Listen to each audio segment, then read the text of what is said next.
if you're having a retention problem, if you have a churn problem, that's where you need to start, buddy.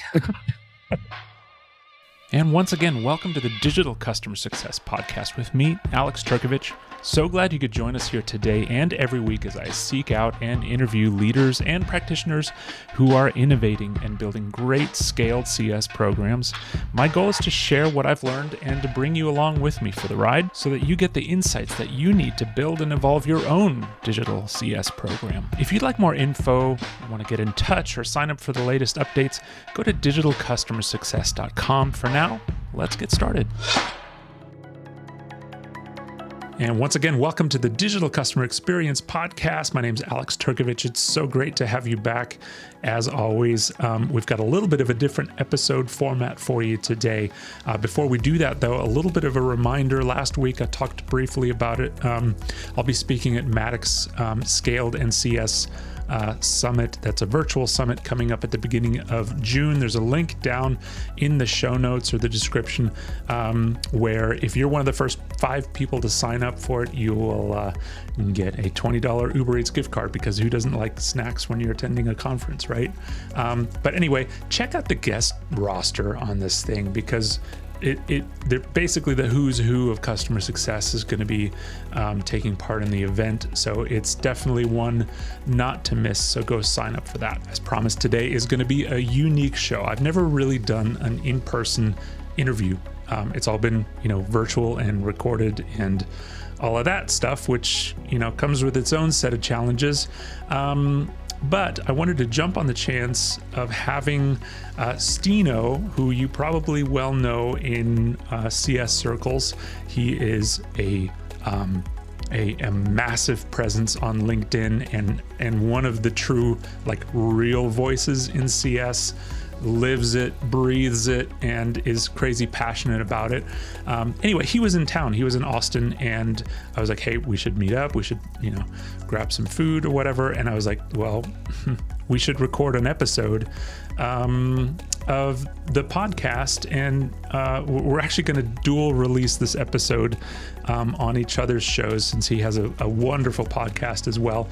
And so, the topics are, yes, digital related, and we get into some of the theme of his show, which is my first. So, your first time doing something, and in this case, it's, your first digital motion.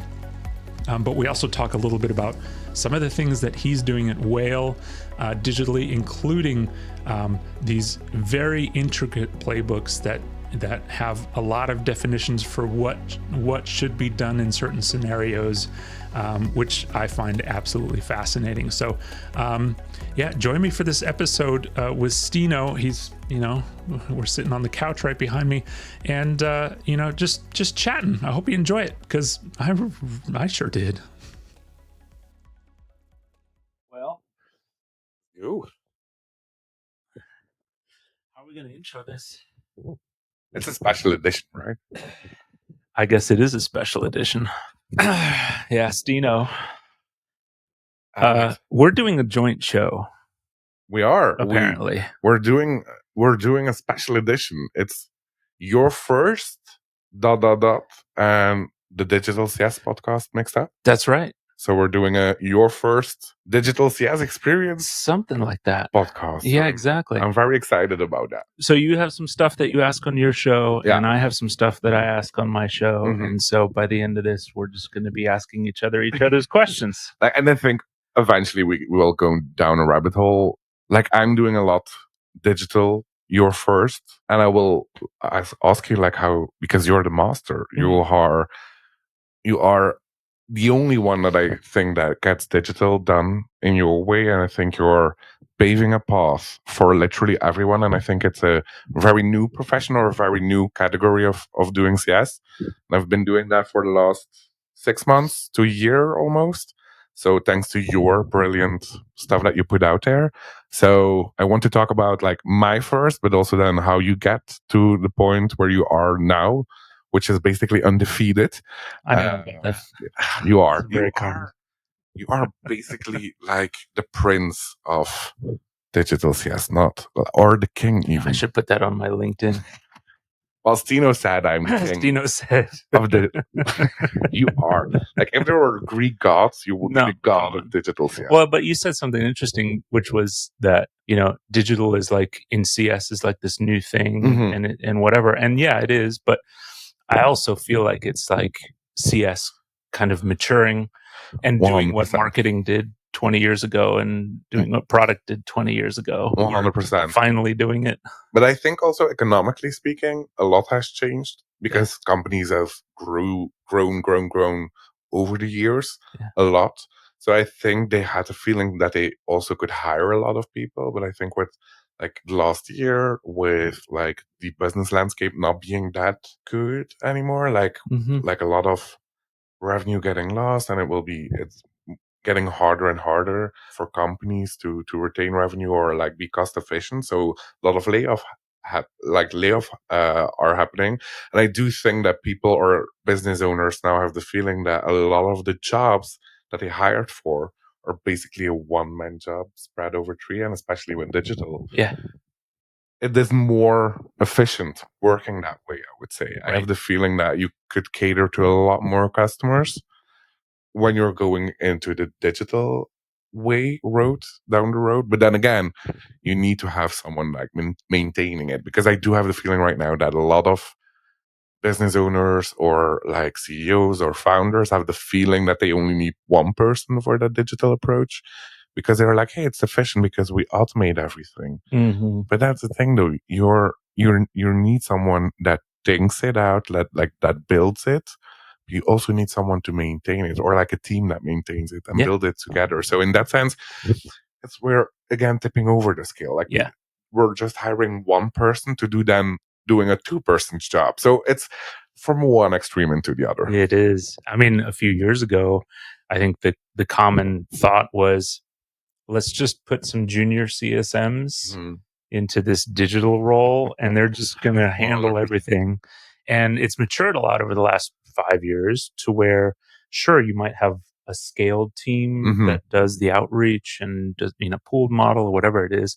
But I think the core of true digital team is like your program managers that are like figuring out what digital motions you need to put in place, doing the data analysis behind it. But then also, like your admins and your ops functions. There's a lot of ops overlap. Yeah, 100%. And that's still a mystery to a lot of folks. I feel like to really solve for that. Yeah. And to your point, how do you maintain a digital program? Also, just finding the right tool and the people. Like juniors can't, like you said, juniors don't necessarily know which tools are on the market. So as well, it's also if you pick the wrong tool, like how do you go about that? And like juniors are not the best way, I think now, because everyone is going on that digital route, because bringing in a lot of customers is very hard to like do that white glove CS kind of stuff. Totally. So they are putting in less money into CS teams because I have the feeling like, hey, you can have like 500 customers and do just one strategy, which is totally not the way to do that. It really works. It totally works. Do that. If you're a founder and you have 500 customers and just have one CS person team, go for that. No. So if you're watching this on YouTube, which some of you do, I know some of you do, not everyone does, you'll see that we're in my normal recording place. Definitely not Stino's, because you're doing like this world tour you're doing an American tour right now. Yeah.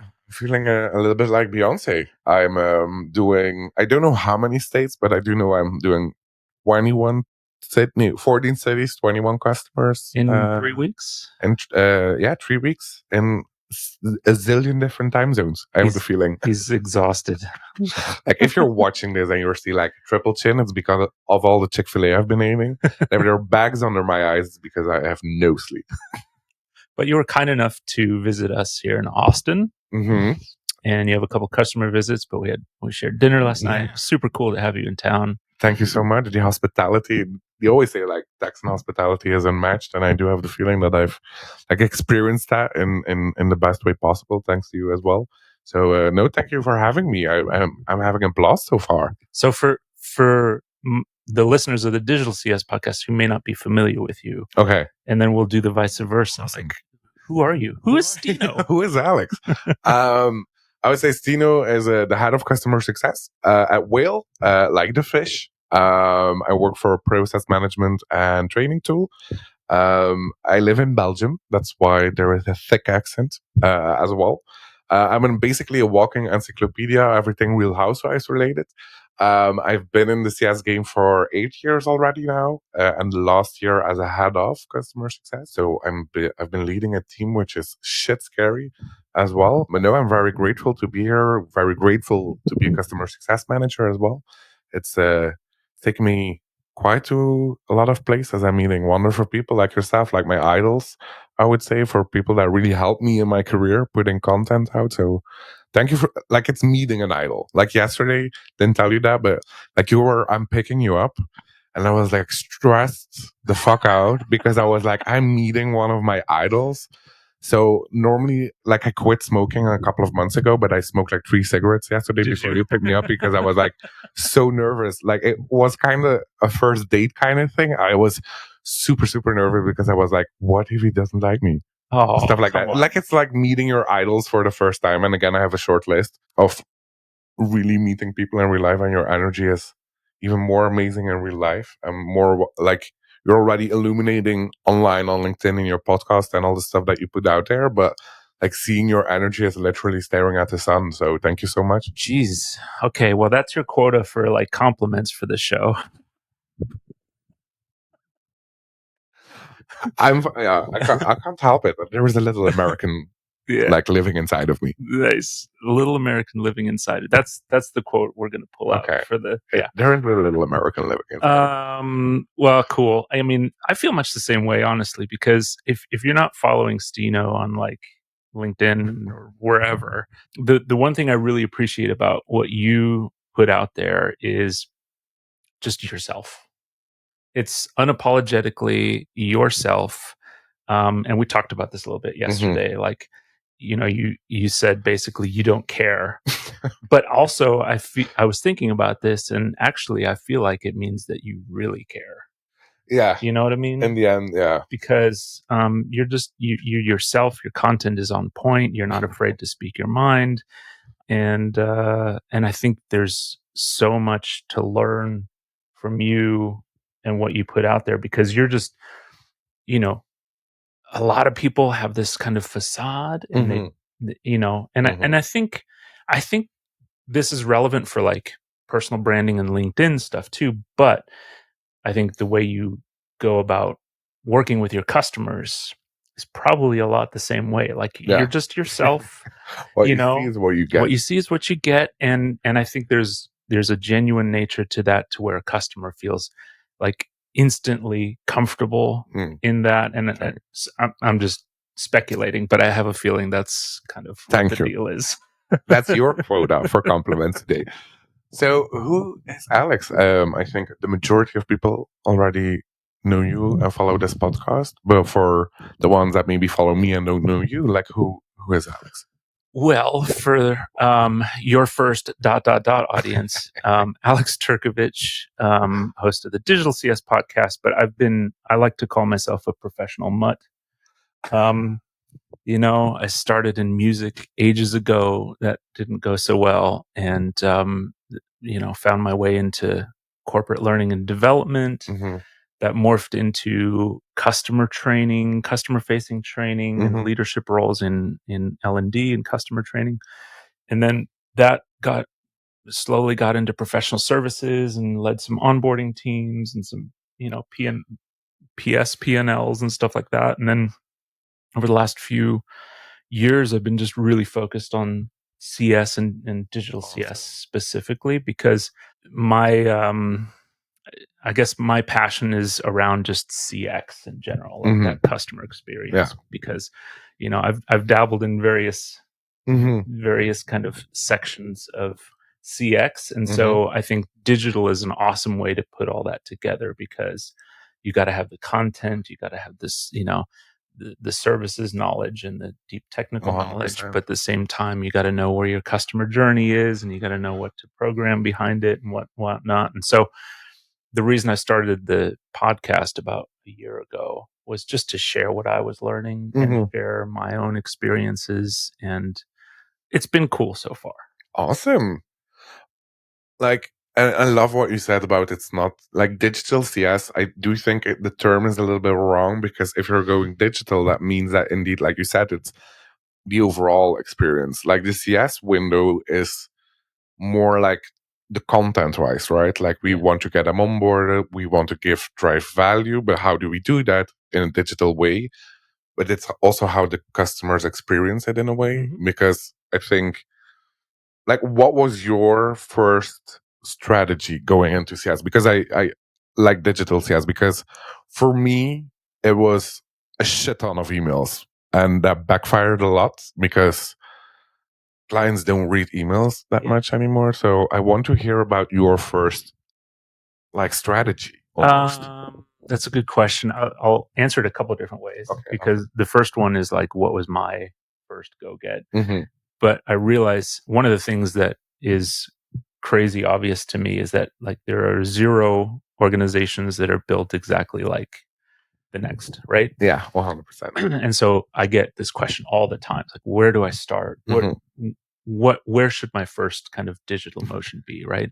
So, but for me personally, the first thing was really around templatizing stuff.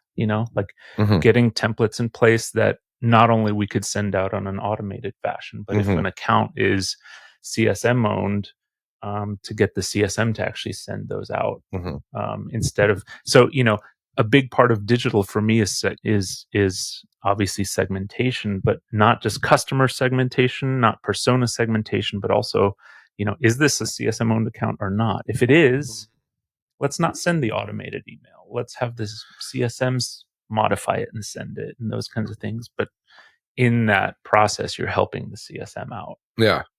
So they don't have to write the email. They just have to fire it off and personalize it a little bit. That was kind of one of the really early kind of quick win things that we put in place. And I think if someone asks me where to start, my advice is always look for the things that people are doing over and over and over again, and look for the things that our customers are calling in to support about over and over and over again, because those are the things where, those are the quick win things.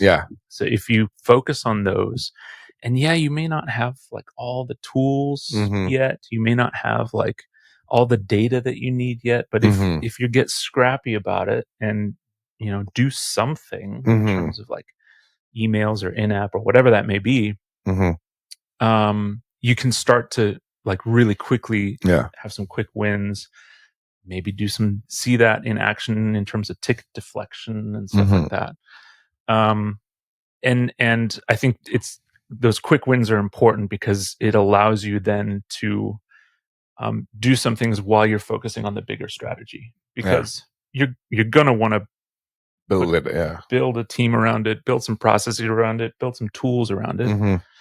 But you can't do that unless you've, started somewhere. Yeah, 100%. And I was going to ask, like, indeed, where are you focusing on with those templates? But like you said, just look at your day-to-day stuff. What is the stuff that you lose a lot of time? Yeah, and I mean, that's not to say that there aren't some commonalities. I mean, onboarding emails is an obvious thing that almost everyone does, right or wrong. There's some great examples of onboarding emails. There's some horrible examples of onboarding emails. And I've probably sent both of those, maybe. That's an obvious one, but also like, working with the product team on, release notes, notifications, or getting a process in place for outage notifications. That's a huge place where you can add instant value. That's true. Really looking at support metrics, and if there are, a large percentage of customers that called in about a specific issue, that's where you could throw, a couple of team members or even BDRs into the mix and say, hey, can you call these folks and just make sure they're okay?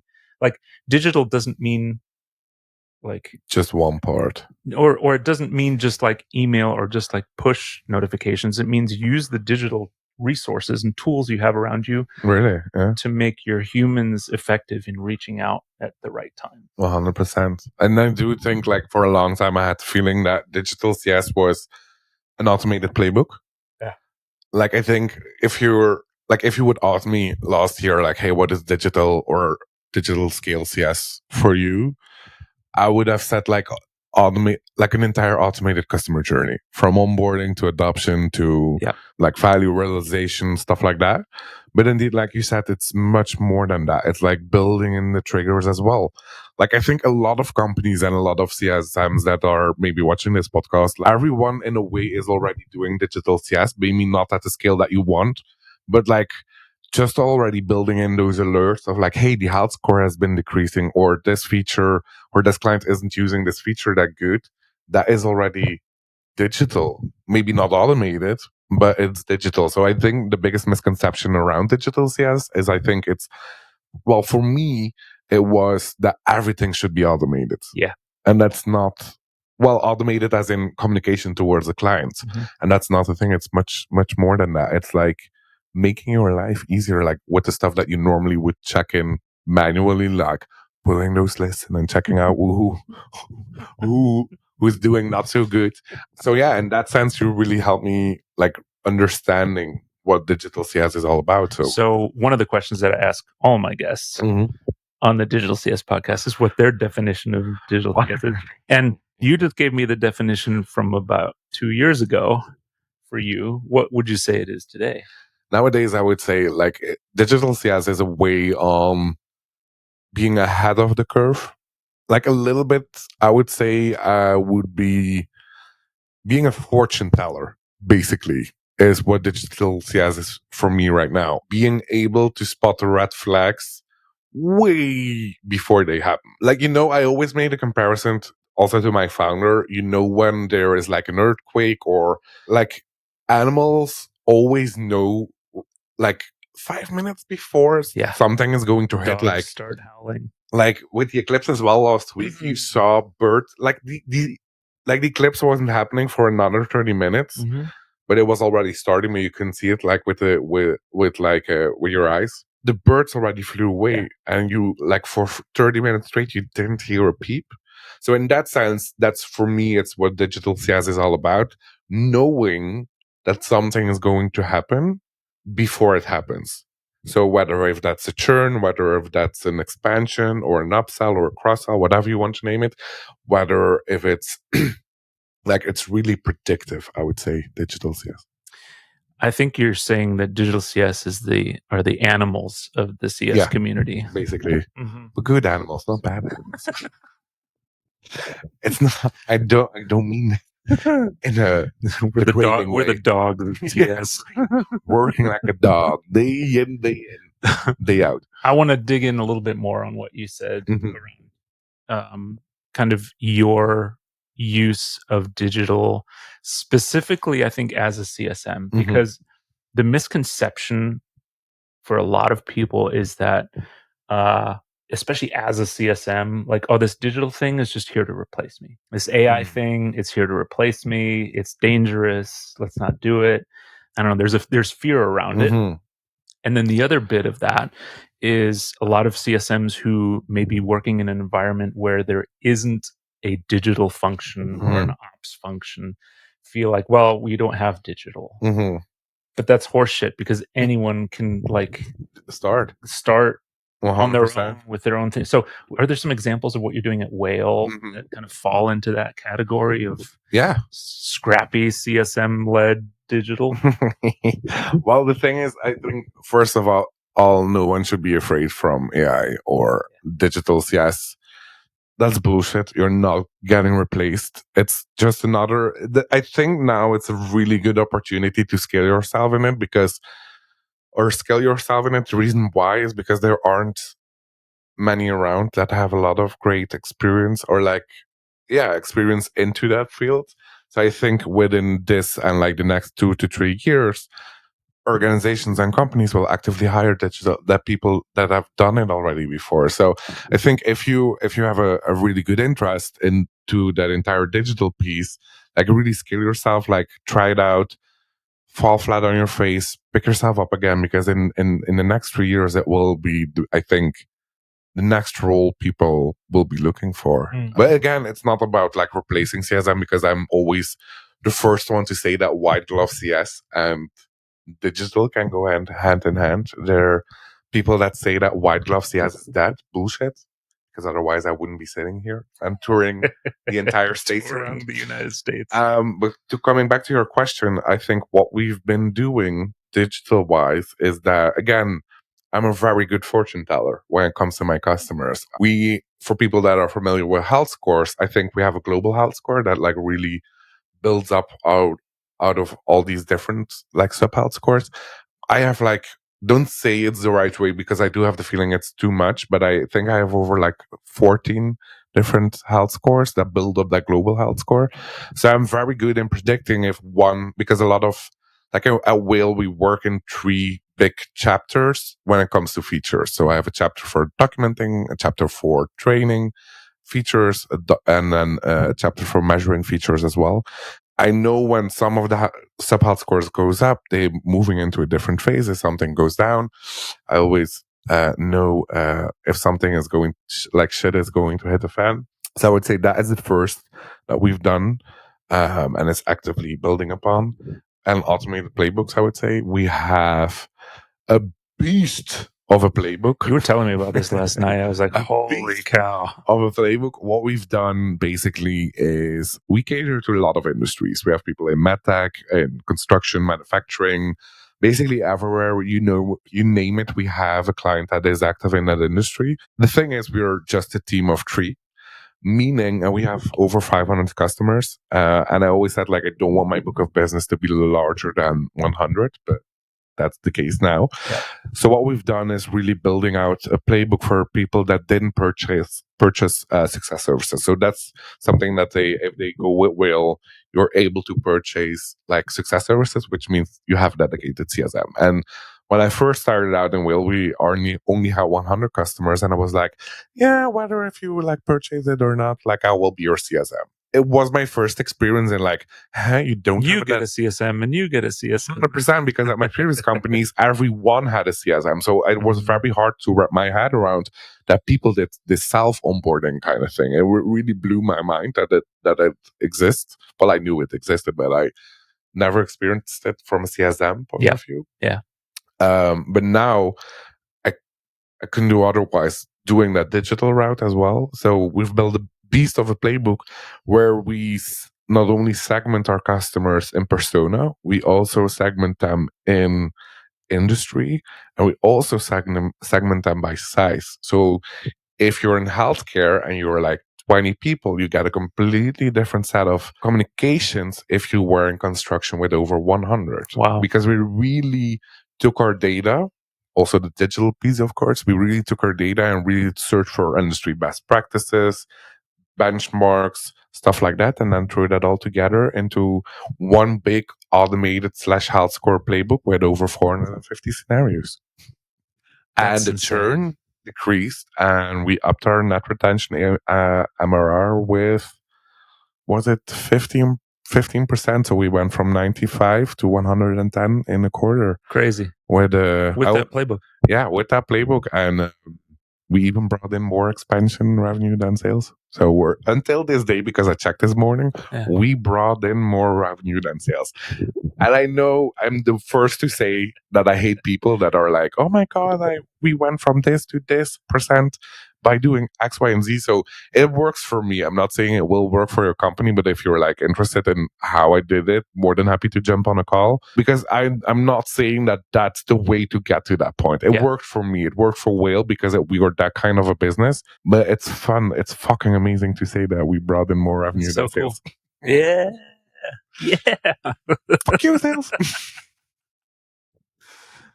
I'm sure they're not looking. No. Oh, please. They're not listening to this at all. Sorry, Will. I love you, Gary. But I do want to dig in on that just a tad, because A, what does that playbook look like? Where does it like? Mhm. I'm a CSM. I have a customer in this industry, this size, Mhm. health score of this or whatever. Like, what are my outputs? Is it a tool? Is it a spreadsheet? Is It it is a a tool. thing? Yeah. It is a tool. Like the thing is also, I don't think you can really do digital, but correct me if I'm wrong. I think it's very hard to do digital if you're not having the right tools in place. Yeah. I think digital starts with first a lot of customer data. So whether you have Mixpanel, Segment, or any other tool that tracks that, then again, we have a CS tool in place, which is called Custify. Mhm. I adore that for the life of me because again, it isn't maybe the shiniest tool out of the bunch because you have a lot of great CS tools and I've worked Sure. with a lot, but they do literally everything that I need. You have a lot of people that hate their CS tool for some reason, but I fucking adore it. It's my Bible. It's first thing that I open. It's the last thing that I close. And they're able to do literally anything that I need for my customers. Did you hear that, Custify? You need to sponsor Stino's podcast. No, but it is like, again, it's not the most prettiest tool. Yeah. At all. It's very black and white, and they can use some like Sure. upgrades, yeah. Yeah. And that front, for me and for my customer or for the Whale customer base, is literally everything that I need when it comes to digital. Like the data is coming in very nicely. Playbooks are very easy to build. And it's really easy to build in digital CS strategy for us that way. Cool. So playbooks are great. They offer a really good framework for what should and shouldn't happen, what should and shouldn't be sent or whatever. What percentage do you like follow the playbook 1000%, or do you give your team a little bit of leeway to say, use your best judgment? Depends, which is the most common phrase in customer success. I love it. Christy likes that phrase. Like for really the clients that don't have any success services, it's like really restricted. It's like you don't have any wiggle room at all because I don't want my team to lose any time on that one. I also have now this is something that my founder doesn't know. So I have like this twilight area, which I call light success services, where I'm like, hey, for some reason we hopped on a call, the energy was great, and we worked with them on a certain support issue, for instance, or we hopped on a call because they had a pricing question. If we had like a really personal call, and you're like, hey, you're doing good. Let me do something in return for you because I like the energy is great. I adore working with you. Your numbers are good. Your metrics are good. So then we put them in something that we love to call light success services. And then that wiggle room starts. It's not that you can do a full blown success services, that not, but yeah, I'm still a sucker for intervention. Like if a customer doesn't qualify for a full blown CSM, they got themselves into trouble. They need a little bit of hand holding to like maybe get them out of trouble, or they're having a hard time getting to that next kind of increment in value. Yeah. I'm a huge fan of having resources available that like can take an account for like, I don't know, 2 months and just jump in and help keep champions accountable and all that stuff. It's huge. Yeah, it is. But again, I think it freed up a lot of our time. I would say it really freed up a lot of our time. So we all of us have a book of business. I think about like 200 customers, and only 20% are high touch. So that white glove approach. So yeah, that I would say is the best win for me and my team when it comes to that. Talking a little bit more about like that metric tracking. Because I think it's like the cornerstone of digital CS. Yeah. Like, what would you say are the cornerstones? Like, hey, you're not even a first time CSM, but you're just interested in like making a first digital strategy. Like, what would be the cornerstone that you really need to have in place to even think about a strategy like that? I think about it in 3 ways. The first is like your classic CS metrics. Okay. Right. So NRR, GRR, gross retention, all that kind of stuff. Like, of course, you're going to want to measure your digital segment if you have 100%. A digital segment. on that. And it's an indicator. I think you can bucket health score into that as well. The other thing I like to look at, so this is kind of category 2, is marketing metrics, because you're sending emails, you're doing campaigns, you're doing stuff like that. Like, let's take a book out of marketing, the marketing playbook, to say, okay, what's my click rate? What's my open rate? Like, what does engagement look like? Let's do some A/B testing on some emails. Like, let's get marketing-y with it. Cool. And then the last thing is kind of that bespoke area where, you've identified you want to go do something digitally. Hopefully you've done that with a goal in mind. Let's say you want to reduce the amount of training related calls to your support team, for instance. What was your first goal? Huh? What was your first goal? It had something to do with ticket deflection, for sure.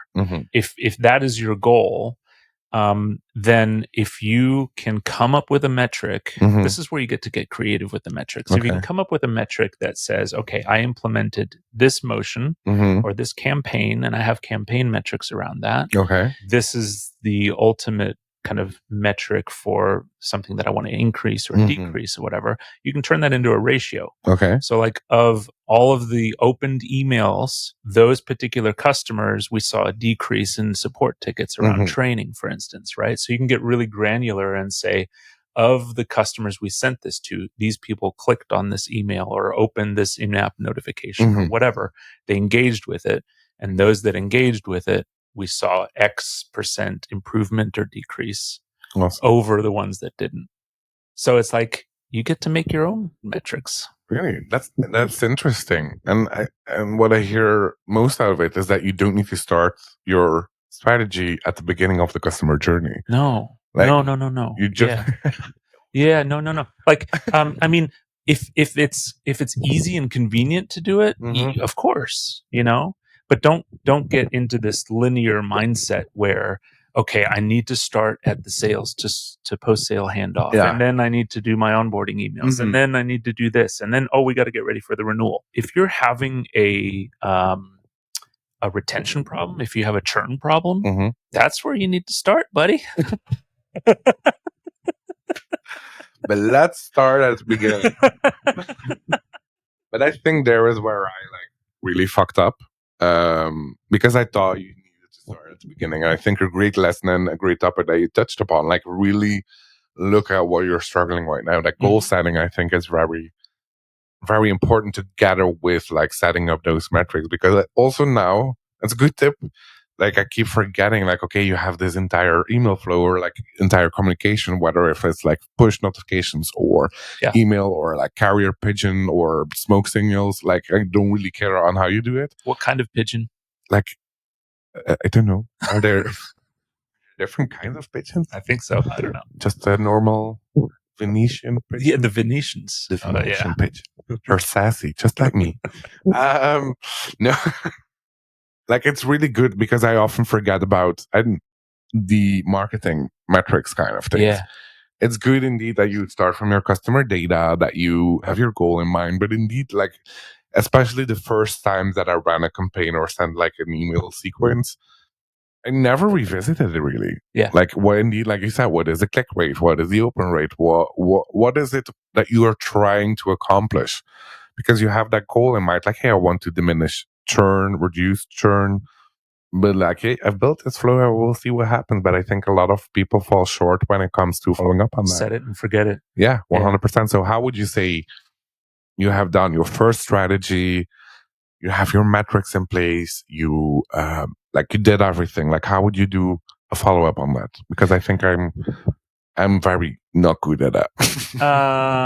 Well, two things I'll say. The second is kind of related to what we were talking about earlier. But first, I think it's healthy on a quarterly basis. Okay. Just set yourself a time frame, whether it's every month or every quarter, or every half year, of reviewing what it is you're doing.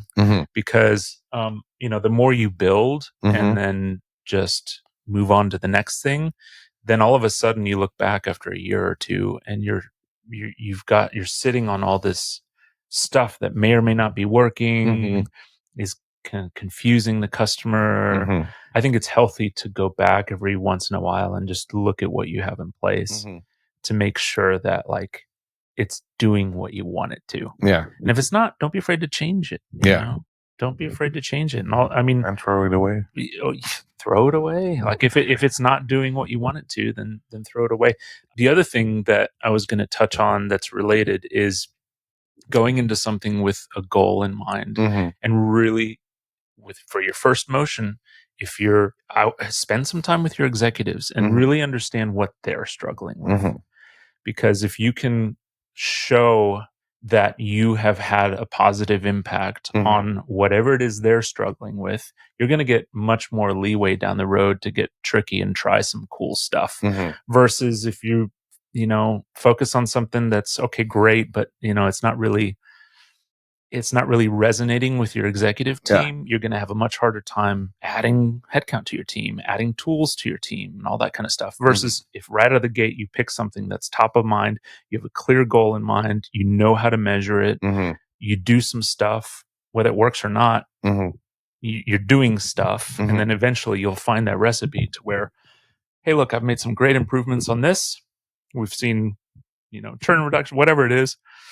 They're going to be like, great. What else can you do? That's the kickoff of your career. That's right. But I admittedly, that's one of the biggest mistakes I've made is just operating in a vacuum, trying to figure out is this the right thing? I think it is, or we're just going to do it instead of like asking your peers, asking your leadership. That's so funny that you're doing that, because whenever like my founder is like, how are you doing it? And I'm like, wherever the wind blows, basically. So no, I'm like still in that phase. But no, that's really good. Like a really good tip. Like keep iterating on it, and indeed, like don't be afraid if it doesn't work out to just throw it away. Like I've learned that along the way, and I don't think it only applies to digital. Like if you're doing stuff and building stuff and it isn't working out, like throw it away. That's right. It's we're throwing away profession. No, like what would you say would be the main traits of a digital CSM, or just in general, if someone is interested in digital CS, like what would they really, really need? They were like, hey, this is me. Like, how would you describe? Like, it depends. It depends. It depends. If you're watching, it depends.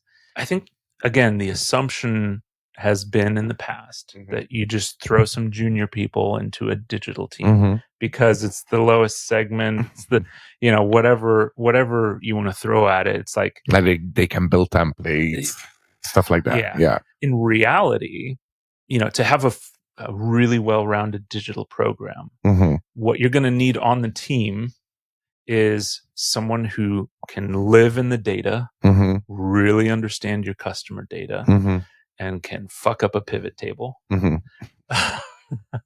Like, no, but I mean, seriously, if you have somebody who can correlate two data sets and look at usage versus engagement in community and like those kinds of things, like that's magic.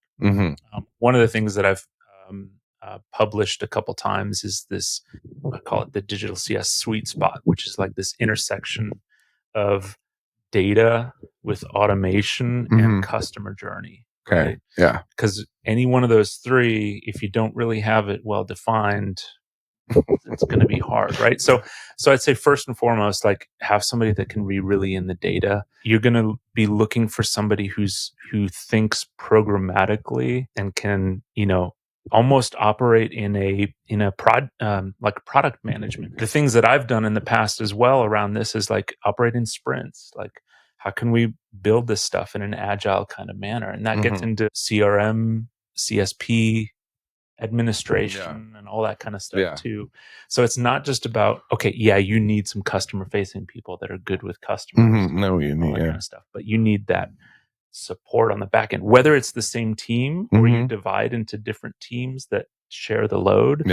It's totally irrelevant, but you're not just going to be looking for a CSM. You're going to be looking for somebody who's in the data, who can think programmatically, who can think outside the box, and think about the customer journey as a whole. 100%. And I do think if you love working with customers, maybe at the end, digital is not maybe your end stop. Yeah, I mean, Like I would absolutely.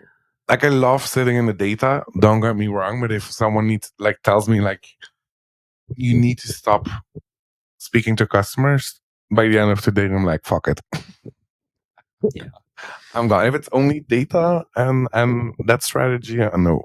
So that would be the thing I would say about the customer facing element of digital is that whoever is engaging the customer on the back of a digital motion has to be a strategic minded person, because you're going to encounter all kinds of different scenarios. Yeah, It's not that's true. just here's the next QBR, renewals coming up, that stuff is crazy important and takes a certain skill set. True. But what you're going to encounter is like, oh, I got a alert for a red health score. Let's figure out why it's red.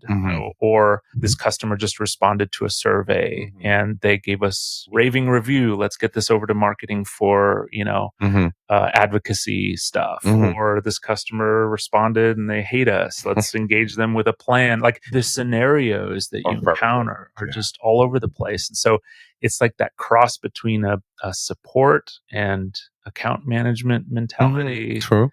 It's very interesting. It's niche.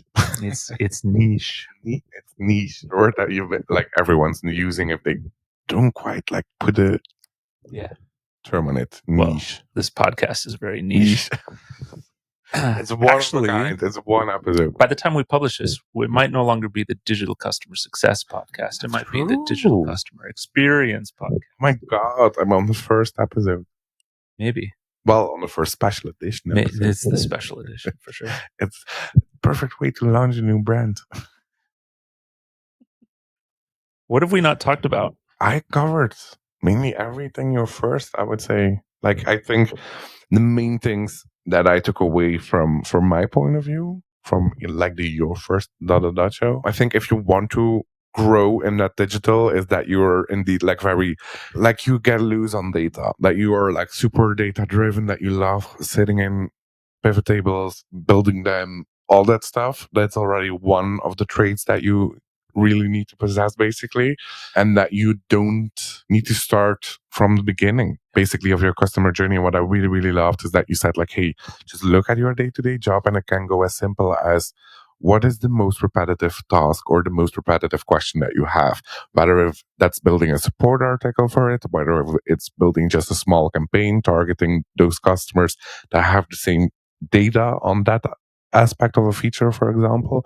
And I think the most eye-opening, well, not eye-opening, but the most like that we need to keep into mind is the marketing metrics aspect of it. Like, don't be afraid to look at the metrics, because it can be that your idea is like, oh my God, this is insane, we're going to do that. You're building it out, you're building this up, this momentum, this enthusiasm, and you get all of this amazing energy seeing coming into life. But if it doesn't work, like, don't beat yourself up for that. Like, I've done that too many times where I was like on this high and then seeing the metrics and then going from that high super, super low, and you're like, what am I doing wrong? But you're only getting better in digital if you're trying out stuff, falling on your face, picking yourself up, iterating. So to your point, like, set yourself that time frame of picking up a playbook or a metric or some of your strategies again and see on how they're performing. So yeah, I really loved it. I remembered one thing I wanted to say. Awesome.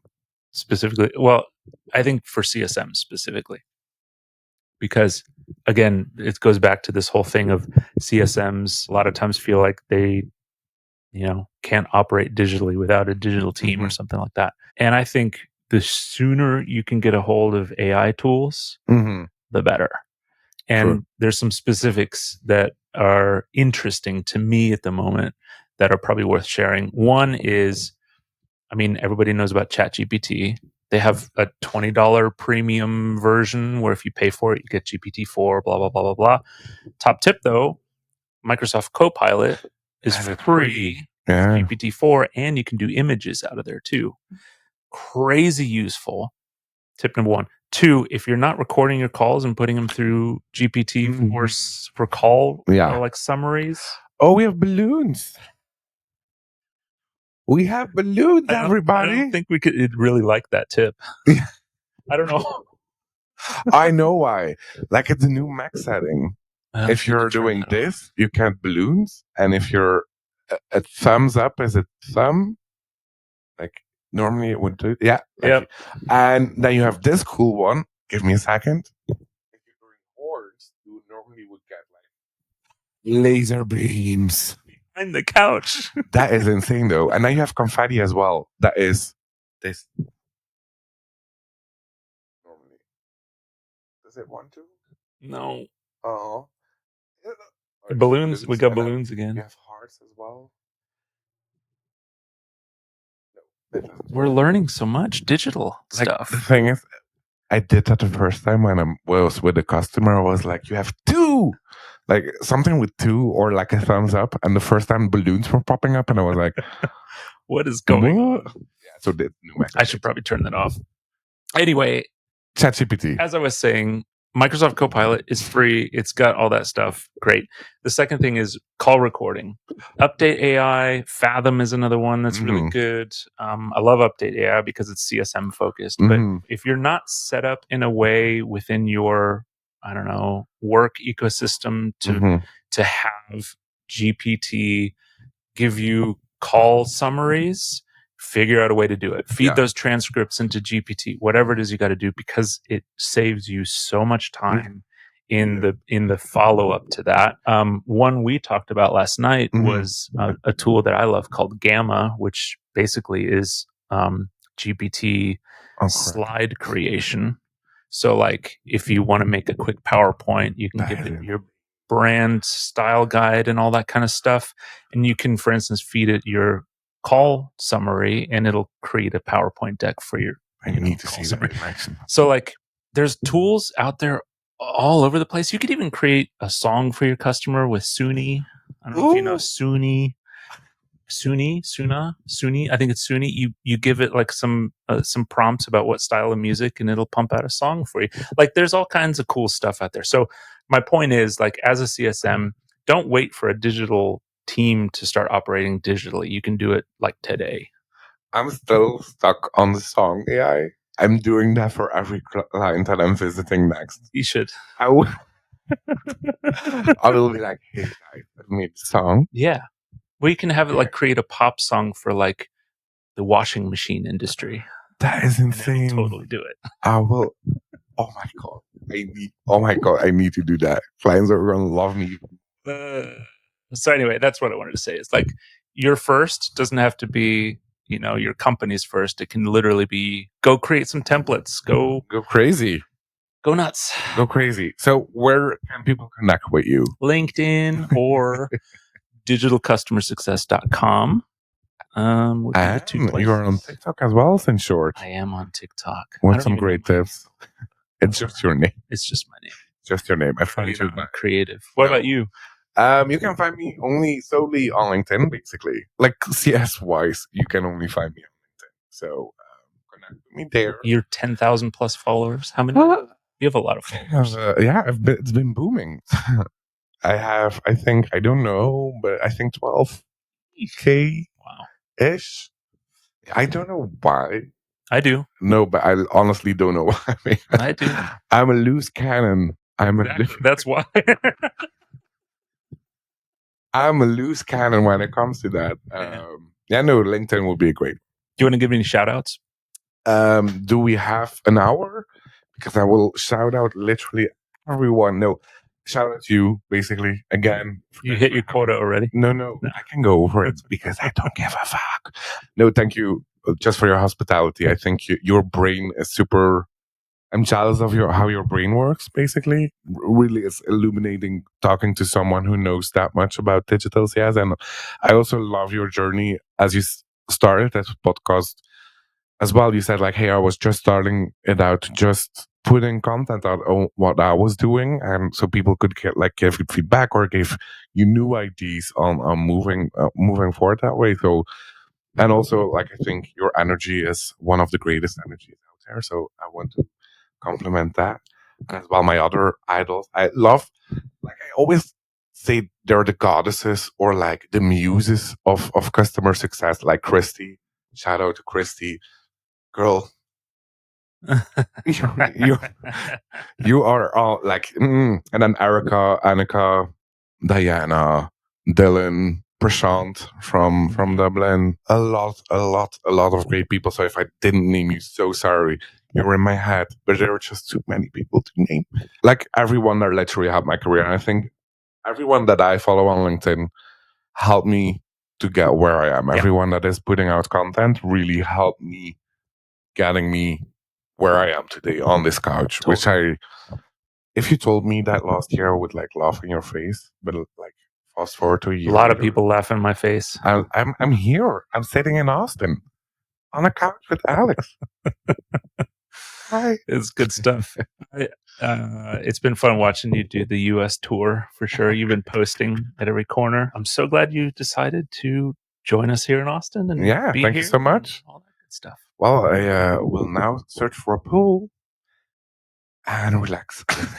The heat is real. Does your hotel have a pool? Yeah. Oh, okay. The heat is real, people. It is real. Run away.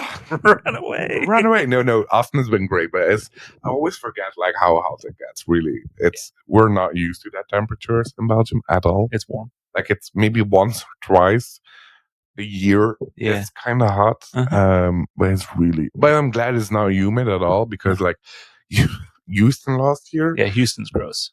What the fuck? I love Houston. Houston's a great town, but your humidity is gross. Yeah, the humidity was crazy. I was like, what's happening here? Yeah. Like normally my hair is pretty straight, not unlike me, but my hair is pretty straight. But when I jumped off the plane in Houston, it started to curl up, and I was like, what's happening? That's funny. What is happening here? So, on that note,